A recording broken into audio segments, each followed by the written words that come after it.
धन्यवाद माननीय सदस्य। माननीय सदस्य श्री राघव चड्ढा जी, आपके पास 9 मिनट। शुक्रिया मैडम कि आपने मुझे बैंकिंग बिल 2024 पर बात करने का मौका दिया। सर, बैंक ईंट या सीमेंट से बनी किसी इमारत का नाम नहीं है। बैंक सिर्फ किसी स्टील या एल्यूमिनियम से बने एटीएम का नाम नहीं है, और बैंक ना ही एक काउंटर से दूसरे काउंटर पर दौड़ रहे बैंक ग्राहकों की उस दौड़ का नाम है। बैंक नाम है विश्वास का, बैंक नाम है अधिकार का, न्याय का, समानता का। लेकिन पिछले कुछ वर्षों में यह विश्वास जो ग्राहकों का बैंकिंग व्यवस्था में था, वो कहीं ना कहीं कमजोर होता नजर आ रहा है, और उसके कुछ बुनियादी कारण, बहुत ही बेसिक कारण आज मैं सदन में आपके माध्यम से सरकार के सामने रखना चाहूंगा। सबसे पहला, पुअर कस्टमर सर्विस। यदि आज किसी ग्राहक को सरकारी बैंक में किसी काम से जाना हो, तो मान लीजिए उसके ग्रह खराब चल रहे हैं और दिहाड़ी भी खराब होगी। कोई नौकरी पेशा आदमी हो तो ऑफिस से छुट्टी लेनी पड़ती है, कोई स्टूडेंट हो तो प्रैक्टिकल का एग्जाम मिस करना पड़ता है, यहां तक कि साधारण सी पासबुक अपडेट कराने भी जाना हो तो वो भी एक संघर्षशील सफर में तब्दील हो जाता है। मैडम, आप जब किसी सरकारी बैंक में घुसते हैं तो ऐसा लगता है कि 80 या 90 की दशक की किसी इमारत में आ गए हैं, जहां पे दीवारें उखड़ रही होती हैं, पंखा अपनी मर्जी से चलता है और लाइनें रेल टिकट से भी ज्यादा लंबी होती हैं। इसके बाद जब आप काउंटर नंबर 1 पे पहुंचते हैं तो बताया जाता है काम यहां नहीं होगा, काउंटर नंबर 4 पर जाइए। जब काउंटर नंबर 4 पे जाते हैं तो बताया जाएगा यहां पर भी काम नहीं होगा, फर्स्ट फ्लोर पर जाइए। और जब आप थके हारे फर्स्ट फ्लोर पर पहुंचते हैं तो बताया जाता है कि लंच हो गया है, लंच के बाद 2 बजे आइएगा।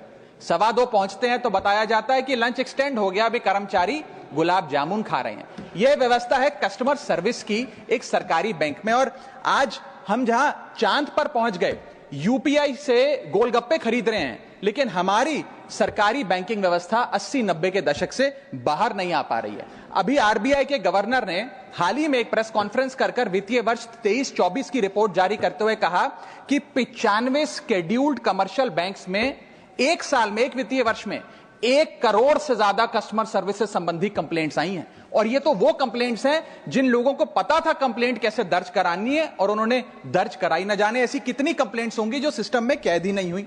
इसी के साथ साथ बैंकिंग कोड और स्टैंडर्ड्स बोर्ड ऑफ इंडिया का एक सर्वे बताता है कि 45% बैंक कस्टमर्स बैंकिंग व्यवस्था से डिससैटिस्फाइड हैं, असंतुष्ट हैं। और मैं चाहूंगा आपके माध्यम से सरकार के कानों तक ये बात पहुंचे कि डिजिटल सर्विसेज का एक कस्टमर सेटिस्फैक्शन ऑडिट कराना चाहिए सरकारी बैंकों का, कि क्या हमारी सरकारी बैंकों की वेबसाइट का इंटरफेस या मोबाइल एप्लीकेशंस सरल हैं, अच्छी हैं, या कस्टमर्स उससे त्रस्त हैं।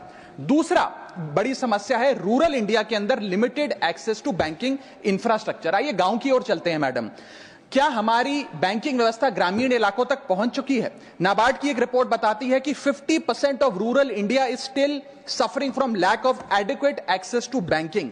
फाइनेंशियल इंक्लूजन इंडेक्स की आरबीआई की 2020 की रिपोर्ट बताती है कि ग्रामीण भारत में हर 100 में से मात्र 54 लोगों तक ही हमारी बैंकिंग व्यवस्था जैसे तैसे पहुंच पाई है, और 30% से ज्यादा रूरल हाउसहोल्ड आज भी ऐसे हैं जो पूरी तरीके से अनबैंक्ड हैं। और मैम, बैंकिंग की ग्रामीण इलाकों में अगर बात करें तो बैंकिंग व्यवस्था ने ग्रामीण इलाकों के साथ सौतेला व्यवहार किया है। पहले तो बैंक की ब्रांच गांव के पास नहीं है। जब वो बूढ़ा आदमी भोला भटका बैंक की 5-10 किलोमीटर दूर ब्रांच तक पहुंचता है तो पता लगता है कि बिजली गुल है। बिजली आ जाती है तो पता लगता है सर्वर डाउन हो गया है। सर्वर भी चल जाता है तो पता लगता है आधार सीडिंग में दिक्कत है, फिंगरप्रिंट मिसमैच हो रहा है, या बैंक अकाउंट की मैपिंग ही नहीं हो पा रही है। डॉक्यूमेंटेशन से लेकर कॉम्प्लिकेटेड फॉर्म से लेकर लैंग्वेज के चैलेंजेस तक ग्रामीण इलाकों में लोगों को झेलने पड़ते हैं। और सबसे ज्यादा बैंकिंग फ्रॉड भी गांव के भोले भाले आदमी के साथ होता है। इसी के चलते हमारे गांव का आदमी प्राइवेट निजी साहूकार के पास जाकर लोन लेना बेहतर समझता है, ना कि किसी बैंक के पास जाकर। और जब वे साहूकार के पास जाता है तो ना वहां पेपर वर्क होता है, एक इजियर एक्सेस होता है, फियर ऑफ बैंक और इलिटरेसी नहीं होता। बहुत बार तो मॉर्गेज पे भी कुछ नहीं रखना पड़ता, इसलिए वो साहूकार से ब्याज पे पैसा उठाता है, लेकिन साहूकार उसे मनमानी दाम पर वो ब्याज पर पैसा देता है। 60 से 80% सालाना का इंटरेस्ट रेट चार्ज करता है, जिंदगी भर के लिए उसकी गुलामी लिखवा लेता है, और वो बेचारा गांव का भोला भाला आदमी डेट ट्रैप में फंस के रह जाता है। मेरी तीसरी बड़ी समस्या जो मैं आज आपके सामने रखना चाहूंगा वो है साइबर फ्रॉड और digital frauds in the banking sector. Cyber frauds वर्ष 2023 में 75,800 घटनाएं सामने आई जो कि कंप्लेंट्स दर्ज हुई। वर्ष 2024 आते आते 75,000 से बढ़कर यह आंकड़ा 2,92,000 हो गया, यानी कि 285% के बैंकिंग फ्रॉड्स की घटनाओं में इजाफा देखा गया और 2100 करोड़ रुपए लोगों के इस बैंकिंग फ्रॉड के चलते जीरो हो गए, शून्य हो गए, उनका नुकसान हो गया। और सबसे ज्यादा कंप्लेंट्स इसमें यूपीआई रिलेटेड बैंकिंग फ्रॉड्स की आई हैं। मैडम, मैं आपको बताना चाहूंगा कि मनी थेफ्ट के साथ साथ उतना ही जरूरी है डेटा थेफ्ट। जब आप बैंक को पूरे विश्वास के साथ अपना डेटा देते हैं, अपना पैन देते हैं, अपना नाम, एड्रेस, डेट ऑफ बर्थ, तमाम चीजें देती हैं, क्या बैंक आपके डेटा को सुरक्षित रख पाता है? क्या बैंक वो जाने अनजाने में या डेटा चोरी के माध्यम से वो सारा हमारा डेटा मार्केटिंग कंपनियों के पास, क्रेडिट कार्ड कंपनियों के पास, लोन देने वाले, फ्लैट बेचने वाले लोगों तक नहीं पहुंचता? एक रिपोर्ट के मुताबिक 2019 में एसबीआई के 3 million customer account data leak हो गया और तमाम बैंकिंग हिस्ट्री लीक हो गई। 2021 में मोबीविक का 8.2 TB का केवाईसी डेटा ही लीक हो गया। 2021 में एक पेमेंट गेटवे जस्पे का 100 मिलियन क्रेडिट कार्ड की पेमेंट डिटेल्स और रिकॉर्ड्स लीक हो गई। अब ये लीक है कि जाने अनजाने में डेटा शेयरिंग है, ये फैसला मैं आप तक छोड़ता हूं, लेकिन आपको इस डेटा लीक का भुगतान करना पड़ता है, आपको उसको भुगतना पड़ता है। और उसका सबसे छोटा सा उदाहरण है कि आए दिन आपको आपके बीवी, आपके माता पिता, आपके घर वाले फोन करके आपका हाल पूछे ना पूछे, मार्केटिंग कॉल्स वाले आपको रोज फोन करके कहेंगे कि आपका क्रेडिट कार्ड अप्रूव हो गया, आपका लोन अप्रूव हो गया, हमसे फ्लैट ले लीजिए, हमसे फलानी चीज ले लीजिए। इनके पास ये हमारा डेटा आता कहां से, एक बड़ा सवाल है। चौथी समस्या, हिडन चार्जेस और फीस। मैं चाहूंगा आपके माध्यम से ये नाना प्रकार के चार्जेस जो आज मैं सदन में लाया हूं, ये माननीय वित्त मंत्री जी तक पहुंचे, ताकि देश के आम आदमी की जो जेब बैंकिंग सिस्टम काट रहा है, ये उसे पता लगे, ग्राहक को भी और माननीय वित्त मंत्री जी को भी। पहला, मिनिमम बैलेंस पेनल्टी। यदि आप न्यूनतम बैलेंस नहीं रखते हैं तो 100 से 600 रुपए प्रति माह बैंक आपका काट लेता है।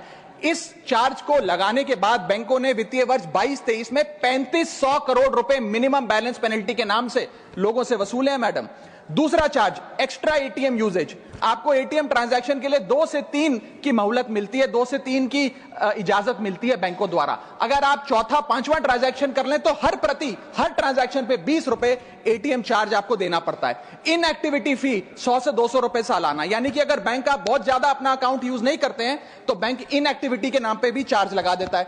फिर बैंक स्टेटमेंट आप मंगवाते हैं तो बैंक स्टेटमेंट इशुएंस चार्जेस के नाम पर आपसे 50 से 100 रुपए लेता है। फिर आप कहते हैं हमें एसएमएस अलर्ट के माध्यम से मेरे बैंक के खाते में क्या आ रहा है उसकी जानकारी मिले, तो एसएमएस अलर्ट चार्जेस के नाम पर भी प्रति क्वार्टर 20 से 25 रुपए आपसे लिया जाता है। ऑनलाइन पेमेंट करेंगे एनईएफटी की तो ट्रांजैक्शन फी भी ली जाती है। जबरदस्ती आपको पहले लोन बेचते हैं और फिर उसके बाद लोन प्रोसेसिंग फी के नाम पर 1 से 3% लोन अमाउंट का काट लेते हैं। और जब आपकी किस्मत ठीक चल रही हो और आप समय से पहले अपना लोन बकाया जो है उसका भुगतान करने बैंक पहुंच जाएं तो loan pre closure charges, early payment penalty के नाम पर भी बैंक आपसे पैसा वसूलता है। साधारण सा सिग्नेचर बदलवाना हो, नॉमिनी की डिटेल्स बदलवानी हो, उस चेंज पर भी 200 रुपए प्रति ट्रांजैक्शन के नाम पे बैंक आपसे पैसा वसूलता है। और डिमांड ड्राफ्ट पे ऑर्डर बनाने जाएं तो 100 से 200 रुपए प्रति डिमांड ड्राफ्ट आपसे पैसा वसूलता ही वसूलता है। यानी कि कस्टमर्स की जेब काटी जा रही है और कस्टमर्स को पता भी नहीं लगता कि कितना पैसा बैंक इन नाना प्रकार के चार्जेस के चलते आम आदमी से वसूल रहा है। मेरा पांचवा और आखिरी point madam, insurance and investment product miss selling. अपने क्वार्टरली या मंथली टारगेट्स पूरा करने के लिए बैंक के एग्जीक्यूटिव मिस सेलिंग करते हैं, गलत प्रोडक्ट लोगों को बेचते हैं। यह भी एक प्रकार का हनी ट्रैप है। मीठी मीठी बातें कर भोले भाले मासूम लोगों को ऐसे प्रोडक्ट्स बेच दिए जाते हैं जिनकी जरूरत उन्हें है ही नहीं। IRDAI, insurance regulatory development authority of India की एक रिपोर्ट बताती है कि 3.5 लाख सालाना कंप्लेंट्स में से 20% कंप्लेंट्स सिर्फ और सिर्फ मिस सेलिंग की, गलत प्रोडक्ट बेचने की उन्होंने दर्ज करी हैं। सेबी की एक रिपोर्ट बताती है कि 30% इन्वेस्टर मिसलीडिंग इंफॉर्मेशन का शिकार हैं। और म्यूचुअल फंड्स की मदर बॉडी, जिसे association of mutual fund of India कहते हैं, वो बताती है कि 23%, मैं खत्म कर रहा हूं मैडम, 23% इन्वेस्टर ऐसे हैं जिनके पास वो प्रोडक्ट्स हैं जो उनके रिस्क प्रोफाइल और फाइनेंशियल गोल से मेल ही नहीं खाते हैं। तो मैडम, मैं इन सारे जो समस्याएं बताई हैं उसके माध्यम से समाप्त कर रहा हूं। बस इतना ही कहना चाहूंगा कि ये बड़ी बुनियादी समस्याएं हैं जो आज इस देश का एक आम अकाउंट धारक, एक आम आदमी सफर कर रहा है। मैं चाहूंगा माननीय वित्त मंत्री जी इन बुनियादी सुविधाओं का, इन बुनियादी समस्याओं का समाधान दे। बहुत बहुत शुक्रिया। श्री निरंजन बख्शी, माननीय सदस्य